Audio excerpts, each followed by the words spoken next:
माँ गुलजारी भरत प्राइवेट के समस्त विद्यार्थियों, आप सभी लोगों को वेलकम लाइव क्लास के लिए।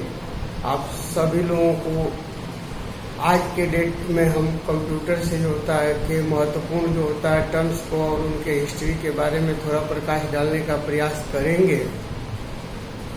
आप सभी लोगों को पता होगा कि आपके सरकारी और गैर सरकारी और अन्य जगहों पर भी कंप्यूटर से रिलेटेड क्वेश्चन पूछे जाते हैं और इसका बेसिक नॉलेज हमारे जो है हर विद्यार्थी को लगभग पता होना चाहिए, ताकि वह अपने जीवन में कंप्यूटर से रिलेटेड कोई भी कार्य आसानी से कर सके, उसको जान सके, उसको समझ सके और अपने जीवन में यूज कर सके। इसी के संदर्भ में आज हमें कंप्यूटर के बारे में थोड़ा सा इंट्रोडक्शन देने की ज़रूरत है, ताकि सारे बच्चों को जो है कंप्यूटर का बेसिक कंसेप्ट क्लियर हो और वह अपने जीवन को सार्थक बना सकें। तो चलिए दोस्तों, आज हम सभी लोग जानने का प्रयास करेंगे कि कंप्यूटर आपका होता क्या चीज़ है, कंप्यूटर का इतिहास क्या है, कंप्यूटर किसने बनाया, कंप्यूटर का उपयोग क्या है और कंप्यूटर का एडवांटेज क्या है, इसका डिसएडवांटेज क्या है, इसकी हिस्ट्री क्या थी, इसके वैज्ञानिक नाम क्या था। तमाम चीज़ों पे जो है अब अध्ययन करने की ज़रूरत है मुझे। तो हम आपको जो है सबसे पहले बतलाएंगे कि कंप्यूटर जो है होता क्या चीज़ है। कंप्यूटर एक मशीन है। कंप्यूटर एक मशीन है। It is a electronic device. लेकिन यदि हम यह कहें कि कंप्यूटर एक इलेक्ट्रॉनिक मशीन है, तो यह इससे जो होता है आपके कंप्यूटर का डेफिनेशन पूर्ण नहीं हो पाएगा, क्योंकि आप में से ही और बच्चे जो होता है यह सवाल करने की कोशिश करेंगे कि सर जी, हमारे घर में आपका इलेक्ट्रॉनिक उपकरण के रूप में रेडियो है, टेलीविजन है, वॉशिंग मशीन है, फ्रिज है, ये भी आपके एक इलेक्ट्रॉनिक उपकरण है। तो सर क्या यह भी कंप्यूटर है? नहीं दोस्तों, वह भी एक इलेक्ट्रॉनिक मशीन तो है, लेकिन उनका वर्क अलग है और कंप्यूटर का वर्क अलग है तो उसमें भी इलेक्ट्रॉनिक डिवाइस और कंप्यूटर में भी इलेक्ट्रॉनिक डिवाइस है। लेकिन आपको जो होता है यह पता होना चाहिए कि हमें जो होता है जिस प्रिंसिपल पे और जिस व्यवस्था में काम करना होता है, उसी के आधार पे हमें जो होता है अपने डिवाइस को तैयार करना होता है। कंप्यूटर एक इलेक्ट्रॉनिक मशीन है, लेकिन जब तक हम इसे किसी भी तरह का निर्देश को नहीं देंगे, तब तक यह किसी कार्य को संपादित नहीं कर सकता है। अर्थात कंप्यूटर एक मशीन है जो कुछ तय निर्देशों के अनुसार कार्य को संपादित कराता है। यह एक ऐसा इलेक्ट्रॉनिक यंत्र है जिसे बनाया गया है जानकारी के साथ साथ काम करने के लिए। यह शब्द जो है लैटिन भाषा के कंप्यूटर से कंप्यूट शब्द से लिया गया है, जिसका वास्तविक अर्थ होता है गणना करना या कैलकुलेशन करना होता है। तो बेसिकली यह इलेक्ट्रॉनिक डिवाइस जो है आपके बेसिक जो होता है अलजेब्रिक सॉल्यूशन को जो है कैलकुलेट करने के लिए, या एडवांस मैथमेटिक्स हो, अर्थमेटिक मैथमेटिक्स हो, उनके कैलकुलेशन में ही इनका जो होता है सदा उपयोग किया जाता है। कैलकुलेटर के उपयोग में इसका जो होता है प्रयोग किया जा रहा था पहले। इसका जो होता है हम जानेंगे कि इसका मुख्य तौर से जो है सिर्फ और सिर्फ 3 ही काम है। इसका मुख्य तौर से 3 ही काम है। पहला काम ये है साथियों कि यह डाटा को लेने का काम करता है, अर्थात डाटा को जब लेगा तो यह इनपुट के रूप में कार्य करता है। तो पहला कंडीशन हमारा इनपुट का हो जाता है। दूसरा कंडीशन होता है कि जब ही डाटा को अपने पास लेगा तो डाटा जो है एक तरह का जो होता है प्रोसेसिंग करेगा। जब डाटा एक तरह का प्रोसेसिंग करेगा और तो यह इसका दूसरा भाग हो जाता है और दूसरा भाग जैसे प्रोसेसिंग होगा तो वहां से एक अजीब सा या एक प्रकार का रिजल्ट देने का प्रयास करेगा, अर्थात उसका एक जो होता है रिजल्ट मिलेगा, उसको आउटपुट के रूप में जानते हैं। तो इस तरह से कंप्यूटर जो है बेसिकली जो है इनपुट डाटा आउटपुट डाटा के बीच में एक प्रोसेसिंग को जो होता है करने का प्रयास करता है। इस तरह से कंप्यूटर आपको वर्क करता है। तो हमें जानना है कि कंप्यूटर जो है कैलकुलेटिंग का काम करता है, यह एक इलेक्ट्रॉनिक्स डिवाइस होता है और यह 3 फैक्टरों पे काम करता है। इनपुट डाटा प्रोसेसिंग में जाएगा और प्रोसेसिंग होने के बाद एक जो है आपको आउटपुट मिल जाएगा, वही आपका जो है कंप्यूटर बोला जाएगा। मॉडर्न जो है कंप्यूटर का जन्म आपका लगभग आज से जो होता है 10,000 वर्ष पहले जो होता नहीं था।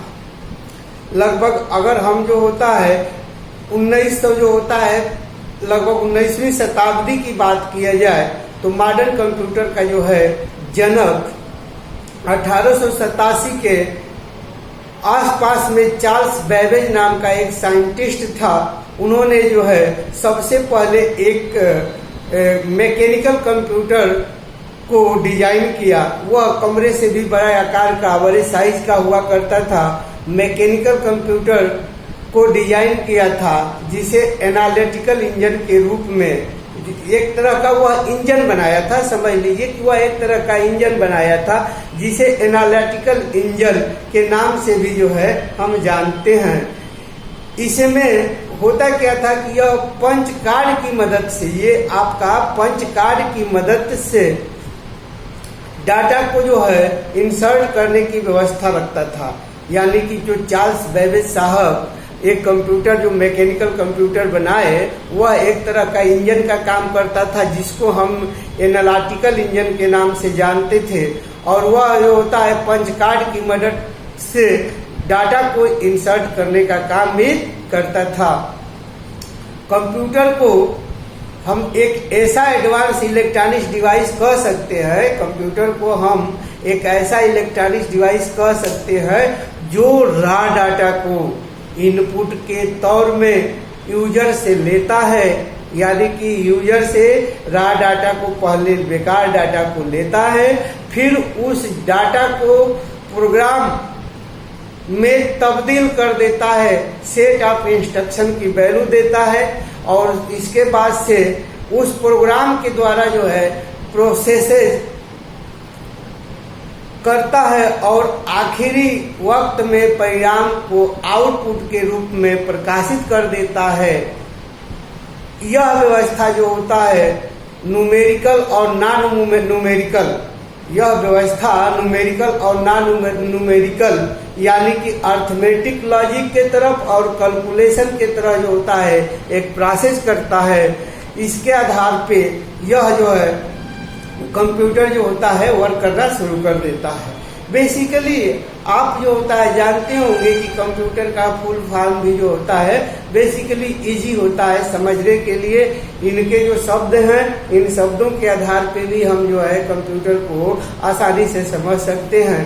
तकनीकी रूप से कंप्यूटर का कोई फुल फॉर्म नहीं होता है। वास्तव में देखा जाए तो तकनीकी रूप से कंप्यूटर का कोई फुल फॉर्म नहीं होता है। फिर भी कंप्यूटर का एक काल्पनिक फुल फॉर्म है जो हम अक्सर किताबों में पढ़ने को देख लेते हैं। किसी फॉर कॉमनली, ओ फॉर होता है ऑपरेट, एम फॉर होता है machine, P for particular, U for used और T for technical and E for education R for research. यानी कि हम कॉमनली मतलब हर पहलुओं में विचार करते हुए, हर क्षेत्र का विचार करते हुए ऑपरेट करेंगे। एक ऐसी मशीन होगी जो वास्तव में यूज करेगी टेक्निकल को और एजुकेशन को भी, तमाम तरह के रिसर्च को भी जो है पैदा करेगी। यह व्यवस्था जो होता अगर रहेगा तो समझिए कि वही कंप्यूटर का फुल फॉर्म है। तो कंप्यूटर का बेसिकली फुल फॉर्म होता है commonly operate machine particular use for technical and education research. अब जो है हम इसके बारे में कंप्यूटर की जो होता है बेसिक पहलुओं को जानने का प्रयास किए। अब हम जो है इसके जो होता है थोड़ा सा जो होता है इतिहास में भी प्रकाश डालने की कोशिश कर रहे हैं कि कंप्यूटर का इतिहास क्या था। कंप्यूटर का इतिहास जो है आज जो होता है हम समझने की कोशिश करेंगे कि कंप्यूटर का इतिहास इस बात की सही तरह से जो है परिणाम नहीं किया जा सकता। इसका कोई हमारे पास प्रमाण नहीं है कि कंप्यूटर का जो होता है डेवलपमेंट जो है कब से शुरू हुआ, कभी जो आप इस बात की सही तरह से जो होता है प्रमाण जो है नहीं मिला है आज तक दोस्तों कि कंप्यूटर का डेवलपमेंट शुरू किया गया। लेकिन ऑफिशियली कंप्यूटर के डेवलपमेंट को जनरेशन के मुताबिक अब इसको देखा जाए, लेकिन जो होता है ऑफिशियली देखा जाए तो कंप्यूटर डेवलपमेंट को जनरेशन के मुताबिक क्लासिफाई कर दिया गया है। ये आपका जो होता है जनरेशन के आधार पे जो होता है कंप्यूटर को बताने की जो होता है बात रखी गई है।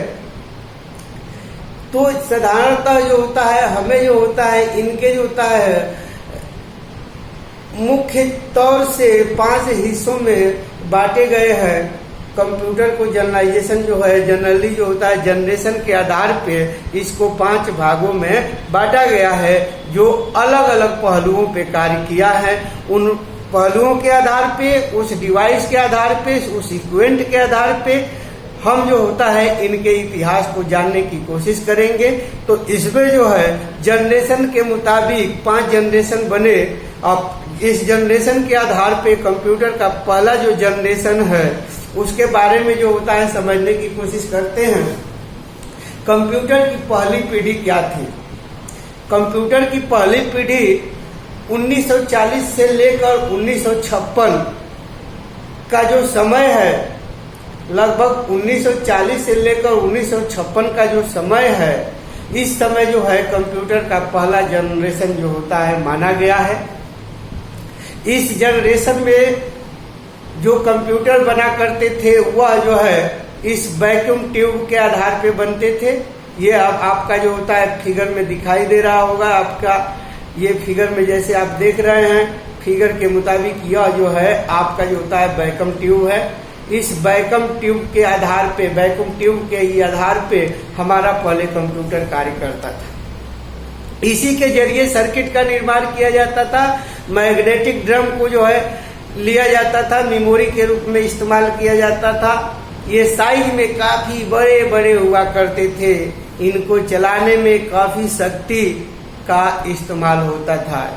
जब बड़ी मशीनें होगी तो ज्यादा बिजली चाहिए, भाई जिसका ज्यादा जो होता है व्यवस्था होगा उसको ज्यादा खर्चा करना पड़ता है।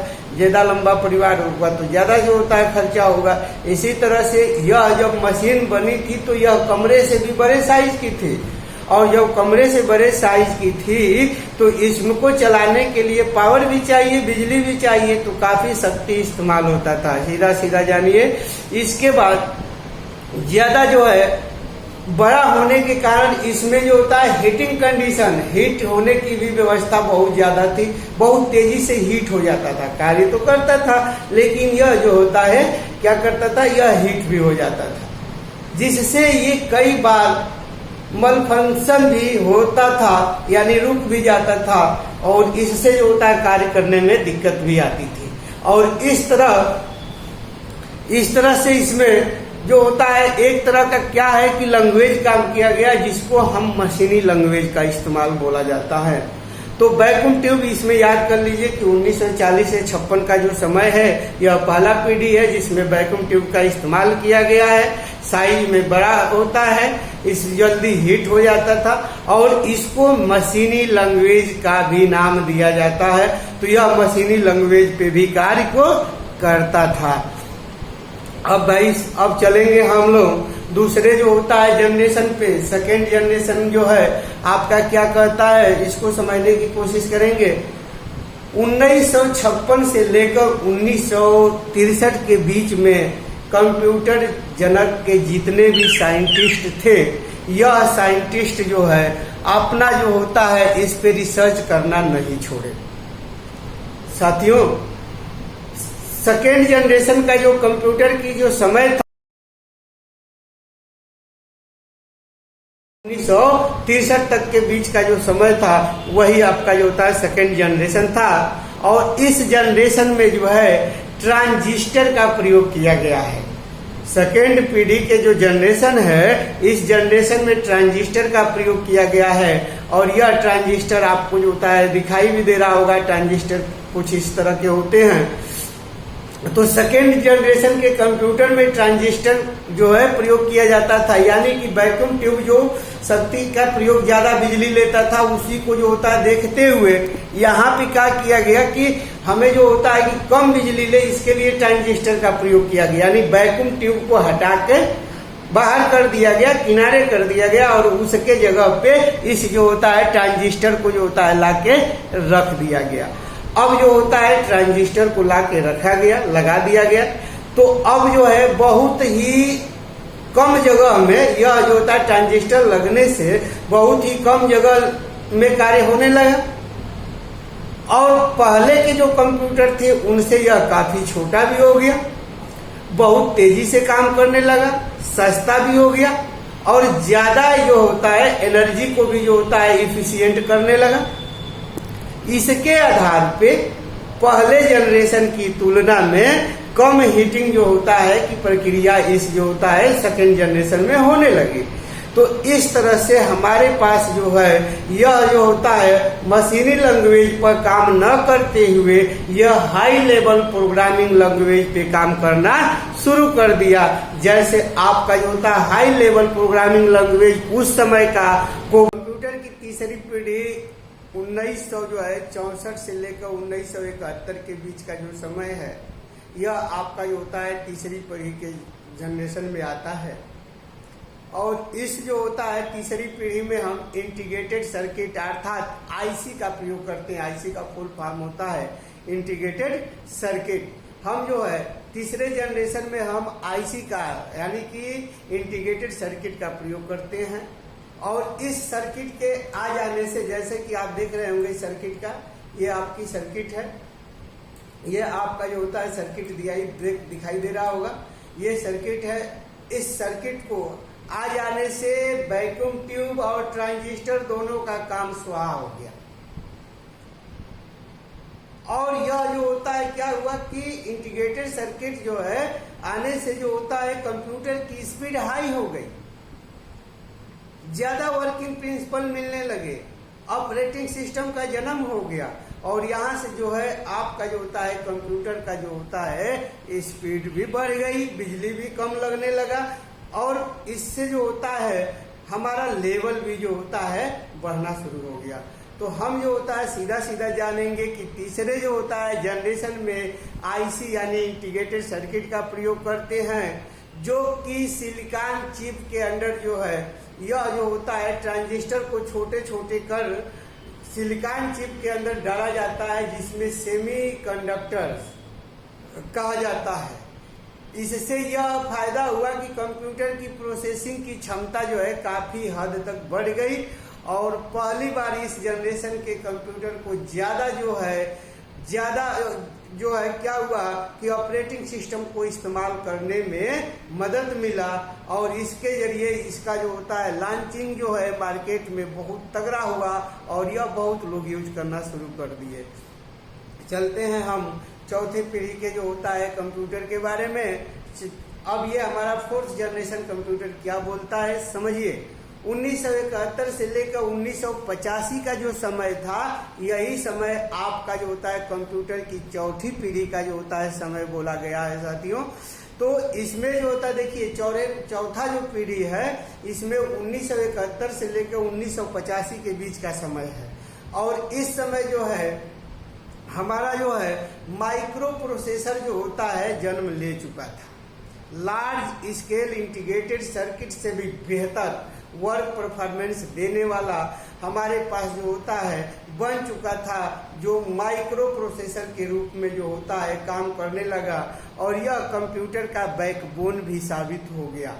यानी कि जो है फ्रंट जनरेशन के बारे में जो होता है कि खासियत और उनकी कमियों को आधार में देखते हुए माइक्रो प्रोसेसर का इस्तेमाल किया गया है, जिसमें हजारों इंटीग्रेटेड सर्किट को एक ही सिलिकॉन चिप में एम्बेड की व्यवस्था है, यानी कि असेंबलिंग करने की व्यवस्था है। इसमें मशीन के आकार को कम करने में बहुत आसानी हुई और माइक्रो प्रोसेसर के इस्तेमाल से कंप्यूटर की एफिशिएंसी और बढ़ गई। ये बहुत ही काम समय में बड़े बड़े जो है बहुत ही हजारों इंटीग्रेटेड सर्किट को एक ही सिलिकॉन चिप में एम्बेड की व्यवस्था है, यानी कि असेंबलिंग करने की व्यवस्था है। इसमें मशीन के आकार को कम करने में बहुत आसानी हुई और माइक्रो प्रोसेसर के इस्तेमाल से कंप्यूटर की एफिशिएंसी और बढ़ गई। ये बहुत ही कम समय में बड़े बड़े जो है कैलकुलेशन को आसानी से कर लेता था और इसी व्यवस्था के आधार पे यह जो होता है हमारा क्या हुआ, चौथे पीढ़ी में जो है माइक्रो प्रोसेसर का। तो सीधे हमको याद ये रख लेना है कि कंप्यूटर की चौथी पीढ़ी 1971 से 1985 के बीच का जो समय है वह चौथी पीढ़ी का है और इसमें माइक्रो प्रोसेसर का इस्तेमाल किया जाता है।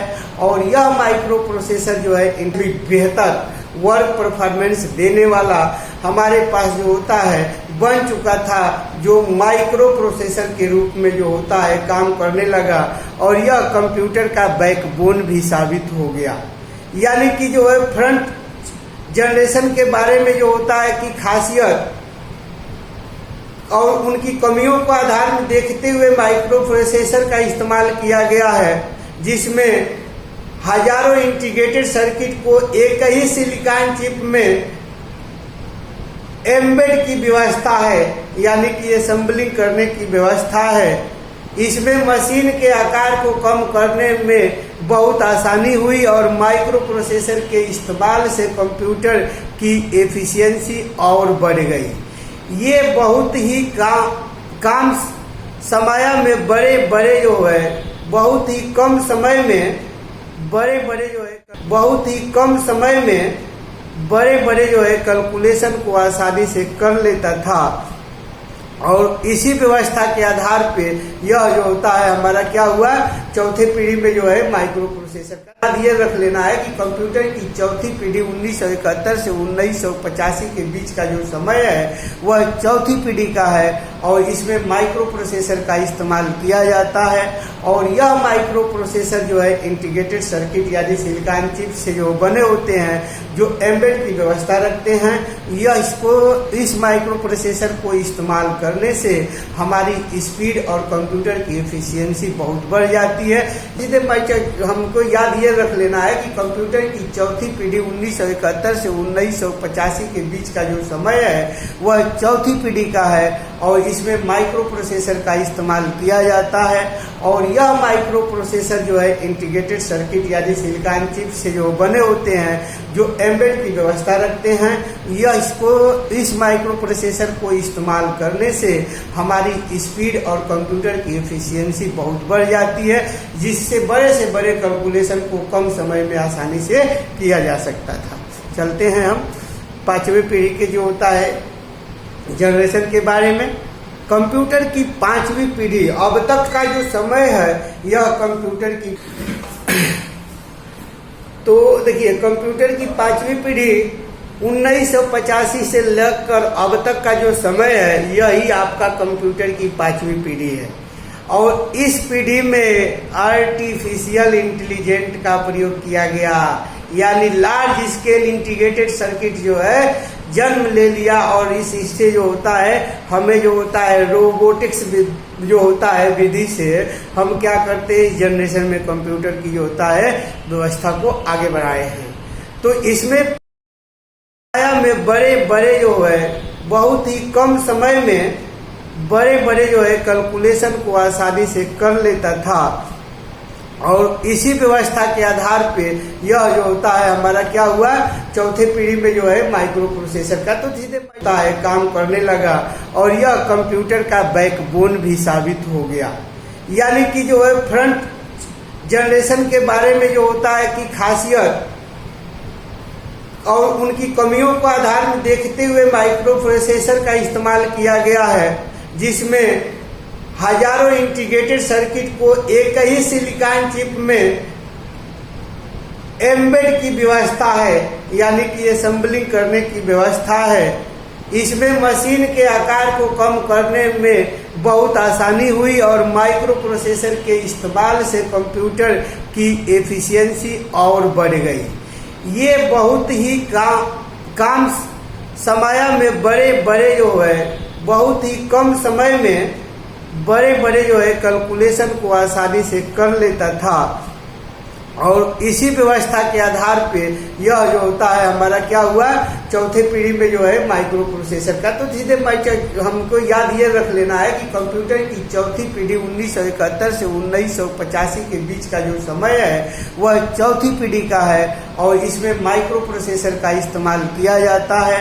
और यह माइक्रो प्रोसेसर जो है इंटीग्रेटेड सर्किट यानी सिलिकॉन चिप से जो बने होते हैं, जो एम्बेड की व्यवस्था रखते हैं। इस माइक्रो प्रोसेसर को इस्तेमाल करने से हमारी स्पीड और कंप्यूटर की एफिशिएंसी बहुत बढ़ जाती है, जिससे बड़े कैलकुलेशन को कम समय में आसानी से किया जा सकता था। चलते हैं हम पांचवी पीढ़ी के जो होता है जनरेशन के बारे में। कंप्यूटर की पांचवी पीढ़ी, अब तक का जो समय है यह कंप्यूटर क्या बोलता है समझिए।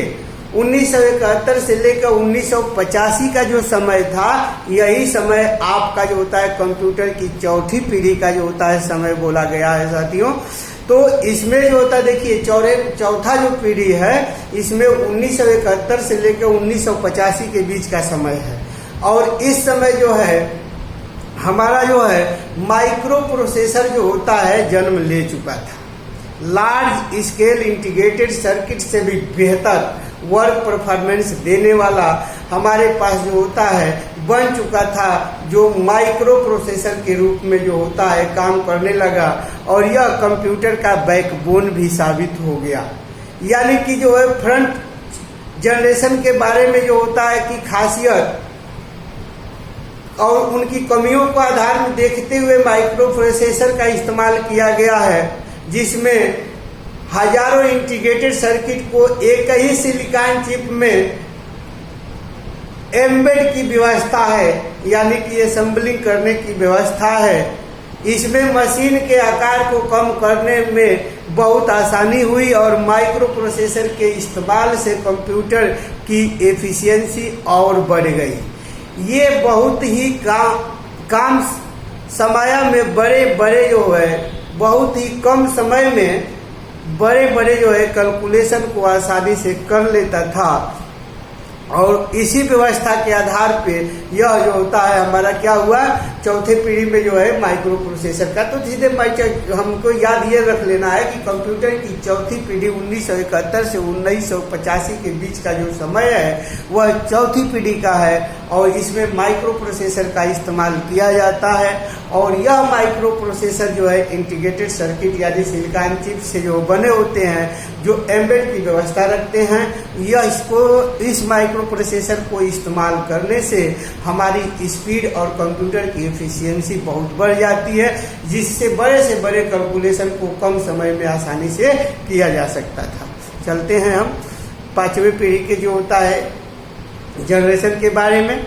कंप्यूटर की पांचवी पीढ़ी, अब तक का जो समय है यह कंप्यूटर की पांचवी पीढ़ी का ही जो है लक्षण है। कंप्यूटर के पांचवी पीढ़ी का अभी तक यही जो है प्रक्रिया चल रही है।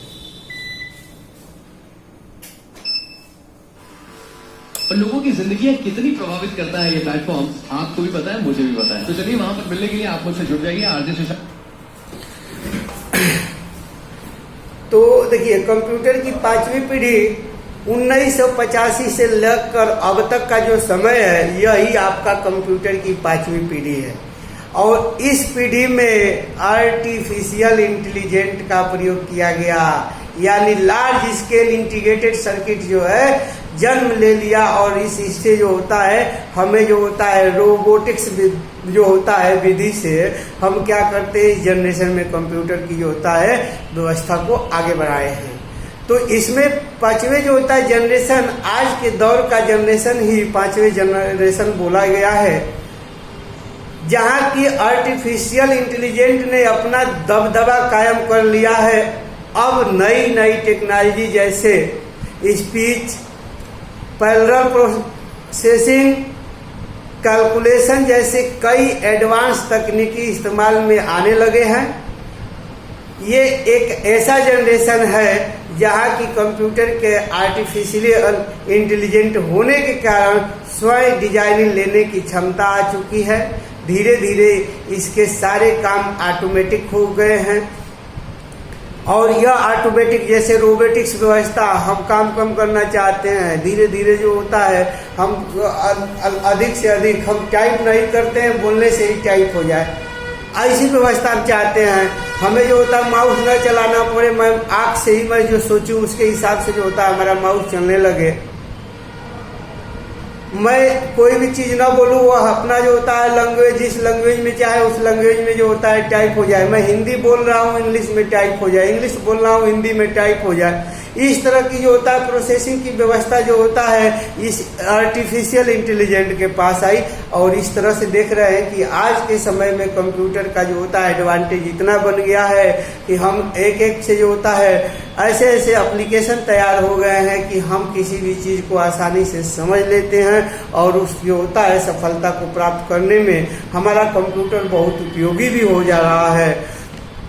आधुनिक कंप्यूटर का जो है महत्व जो होता है धीरे धीरे बढ़ रहा है। अब इस आधुनिकता के आधार पे सबसे पहले बात करें तो आधुनिक कंप्यूटर का जनक जो है, आप जो होता है कंप्यूटर के जनक जो है चार्ल्स बेबेज को याद करते हैं, जिन्होंने एक एनालिटिकल इंजन जो है 1837 में जो होता है निकाला था। उसी के आधार पे उन्हीं के कंसेप्ट को आगे बढ़ाते हुए हम पांचवें पीढ़ी तक के जनरेशन को पढ़ लेते हैं।